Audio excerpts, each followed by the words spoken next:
gros lecteur de Stephen King dans mon adolescence.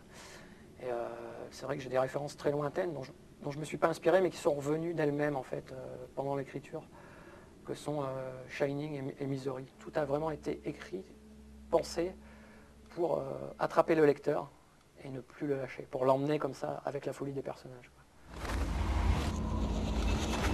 Train d'enfer pour Ange Rouge, c'est le roman avec lequel mon aventure littéraire a réellement commencé. Et j'ai eu le besoin de ressortir cette histoire.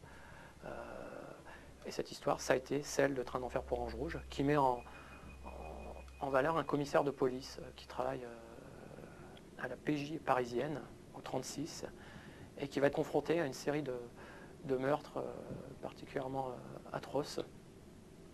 Ce personnage de commissaire, Franck Charcot, c'est un personnage que j'ai voulu très dur, qui a une grosse carapace, mais aussi en même temps très très humain. Un personnage qui possède ses souffrances, ses joies, ses peines. Ce roman a participé à un prix polar qui s'appelle le prix polar SNCF, donc qui est un peu la référence dans le milieu du polar. Donc il avait été nominé, il a fait partie des 10 nominés finaux parmi 300 ou 400 romans. Ce qui était intéressant, c'est que ce prix avait beaucoup de lecteurs. Donc je me suis dit, voilà, mes histoires peuvent plaire à des lecteurs. Et c'est un peu ce qui m'a poussé à continuer à écrire. L'histoire de la Chambre des Morts, c'est vraiment parti d'un paysage. C'était ces éoliennes qui tournaient dans une zone industrielle. Je me suis dit, s'il y avait un accident à cet endroit-là, personne ne le verrait. Et la Chambre des Morts, c'est quoi? C'est 2 informaticiens qui sont au chômage, qui viennent dans cette zone industrielle, taguer leur ancienne entreprise, et qui, pour se donner le frisson, éteignent leur phare et roulent très très vite sur une longue ligne droite. Et là, ils percutent un corps. Ils descendent de leur voiture, le corps est retrouvé mort, et à côté de ce corps, 2 millions d'euros. Donc là, ils décident d'embarquer l'argent. Et en fait, il se trouve que cet argent, c'était l'argent d'une rançon. Ce n'est pas qu'un polar, parce qu'il y a 3 histoires. On trouve le thriller, les ingrédients du thriller à l'intérieur. On trouve le roman noir avec les informaticiens au chômage.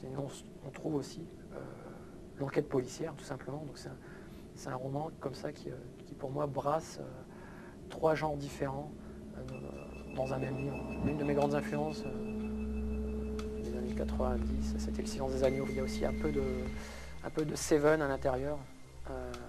Donc des grands monuments du film. La Chambre des Morts est sortie le 14 novembre au cinéma. Il a été adapté par Charles Gassot, qui est le producteur de grands films français comme Tati Daniel, Mortelle Randonnée, La visite d'un long fleuve tranquille. Donc l'histoire de la Forêt des Ombres, c'est Arthur Doffre, un vieux milliardaire qui a décidé de ressusciter un tueur en série qui est mort voilà 25 ans. Il va contacter David Miller, qui est embaumeur de profession et qui écrit occasionnellement des romans. Il va lui proposer d'écrire pour lui un roman sur ce tueur en série qui s'appelle le Bourreau 125. David Miller va se poser des questions, mais avec la somme d'argent, va forcément accepter. Le milliardaire va emmener David Miller, sa femme et son enfant en pleine forêt noire, dans un chalet, pour le mettre dans l'ambiance et pour qu'il puisse se consacrer totalement à l'écriture. Et très vite, David, l'écrivain, va se rendre compte qu'il se passe des choses très très bizarres. Dans cette histoire, l'horreur ne vient pas, non pas de l'extérieur, mais de l'intérieur de chacun des êtres qui vont progressivement basculer dans une espèce de folie, quoi. L'histoire de Deuil de miel,